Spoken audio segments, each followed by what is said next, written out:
सुप्रभात बच्चों, आज हम आपकी पाठ्य पुस्तक संस्कृत के अष्टम पाठ का अध्ययन करेंगे, जिसका शीर्षक है अधिकरण कारक सप्तमी विभक्ति। तो चलिए पढ़ते हैं और शुरू करते हैं। अष्टमः पाठः अधिकरण कारकः सप्तमी विभक्ति। क्रिया के आधार को प्रकट करने वाले को अधिकरण कारक कहते हैं।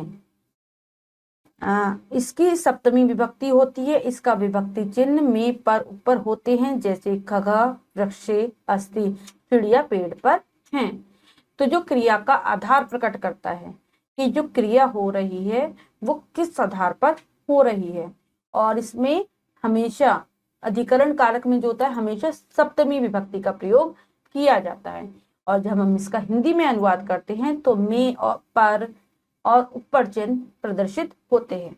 ठीक है, तो जब भी हम किसी वस्तु का किसी के ऊपर रखा होना पाते हैं, या फिर हम बताते हैं कि वो वहां है, उस पर रखी है या उसके अंदर है, तो इस प्रकार में हम हमेशा अधिकरण कारक का प्रयोग करेंगे और साथ ही साथ सप्तमी विभक्ति लगाएंगे।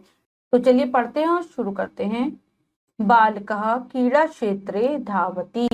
बालक खेल के मैदान में दौड़ता है। तो जो क्रीड़ा क्षेत्र है उसमें सप्तमी विभक्ति का प्रयोग है। हम हिंदी बना रहे हैं तो में चिन्ह आ रहा है, तो कौन सा होगा? अधिकरण कारक। स मार्गे न धावति। वह सड़क पर नहीं दौड़ता। स मार्गे न धावति, वह सड़क पर नहीं दौड़ता।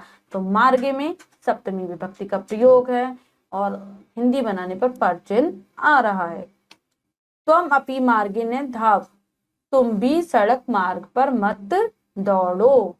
तो मार्ग, मार्गे जो शब्द है उसमें भी सप्तमी विभक्ति का प्रयोग है। हिंदी बनाने पर चिन्ह आ रहा है। आगे पढ़ते हैं और समझने की कोशिश करते हैं। विद्यालय बालका संति। विद्यालय बालका संति, विद्यालय में बच्चे हैं। बालकः सप्तमी विभक्ति का प्रयोग किया गया है। हिंदी बनाने पर में चिन्ह आ रहा है। ते विद्यालय पठन्ति। वे विद्यालय में पढ़ते हैं। विद्यालय यानी कि सप्तमी विभक्ति का प्रयोग है। अहम अपि विद्यालय पठामि।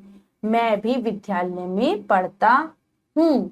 अगेन सप्तमी विभक्ति का प्रयोग और हिंदी बनाने पर में चिन्ह का प्रयोग किया गया है। आगे देखते हैं। कूपे जलम अस्ति। क्या है? कुएं में जल है। कूपे सप्तमी विभक्ति का प्रयोग। कूपे मधुरम जलम अस्ति। क्या है? कुएं में मीठा जल है। कूपे, जो कूपे शब्द है वो सप्तमी विभक्ति का शब्द है। और अगर हम इसकी हिंदी बना रहे हैं तो में चिन्ह आ रहा है। कूपे स्त्रियः सन्ति। क्या है? कुएं पर स्त्रियां हैं। ठीक है, अब अगले पढ़ते हैं कुछ वाक्यों को और देखते हैं सप्तमी विभक्ति का किस प्रकार से प्रयोग किया गया है। आकाशे चंद्रः शोभते। आकाश में कौन है? चंद्रमा है। फिर से आकाशे सप्तमी विभक्ति का शब्द। आकाशे तारका अपि सन्ति। आसमान में तारे भी हैं। फिर से आकाशे में सप्तमी विभक्ति का प्रयोग है। हिंदी बनाने पर में शब्द आ रहा है। त्वम आकाशे पश्य। तुम आसमान में देखो। आकाशे शब्द आया है, सप्तमी विभक्ति का प्रयोग किया गया है। वृक्षेषु खगा तिष्ठन्ति। पेड़ों पर पक्षी बैठे हैं। तो वृक्षेषु क्या है? वृक्षेषु ये भी हमारा सप्तमी विभक्ति का शब्द है। आगे चलते हैं। पुष्पेषु भ्रमरा भ्रमति। फूलों पर भौरे मंडराते। पुष्पेषु सप्तमी विभक्ति का शब्द है और हिंदी बनाने पर चिन्ह आ रहा है। वृक्षेषु, वृक्षेषु फलानि सन्ति। क्या है? वृक्ष पर फल हैं, पेड़ों पर फल भी हैं साथ में, तो पर शब्द आया है। हिंदी बनाने पर वृक्षेषु सप्तमी विभक्ति का शब्द है। तो हमने यहाँ पर सीखा, जब भी अधिकरण कारक आएगा सप्तमी विभक्ति का प्रयोग होगा और में और पर चिन्ह लगेंगे। तो चलिए, हमने पाठ को अच्छे से समझ लिया है, अब हम इसके शब्दार्थ कर लेते हैं। शब्दार्थ। क्रीड़ा क्षेत्रे, खेल के मैदान में। मार्गे, सड़क पर। नैधाव, मत तोड़ो। विद्यालय, विद्यालय में। अपि, भी। कूपे, कुएं में, कुएं पर। और मधुरम, मीठा। स्त्रिय, स्त्रियां। आकाशे, आकाश में। चंद्र, चंद्रमा। शोभते, शोभा देता है। तारका, तारे। पश्य, देखो। वृक्षेषु, पेड़ों पर। खगा, बहुत से पक्षी। पुष्पेषु, फूलों पर। भ्रमरा, भोरे। भ्रमंती, घूमते हैं, मंडराते हैं।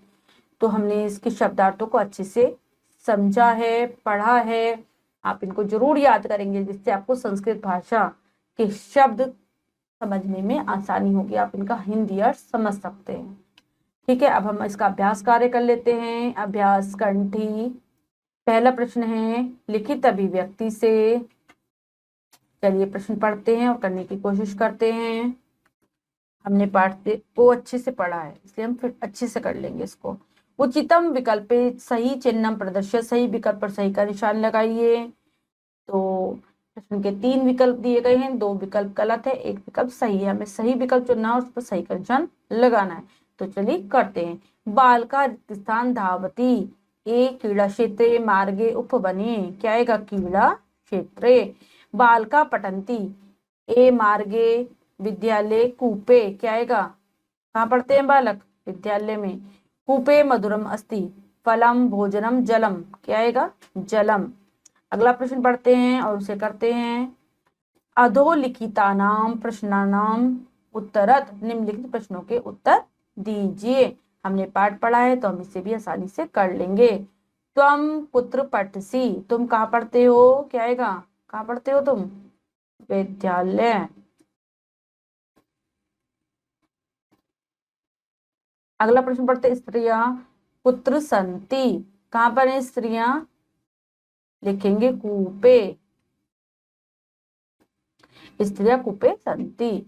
आकाशे के अपि संति, आकाश में क्या है? तारकः, तारे भी हैं आकाश में। पुष्पेषु के भ्रमंती, क्या आ जाएगा?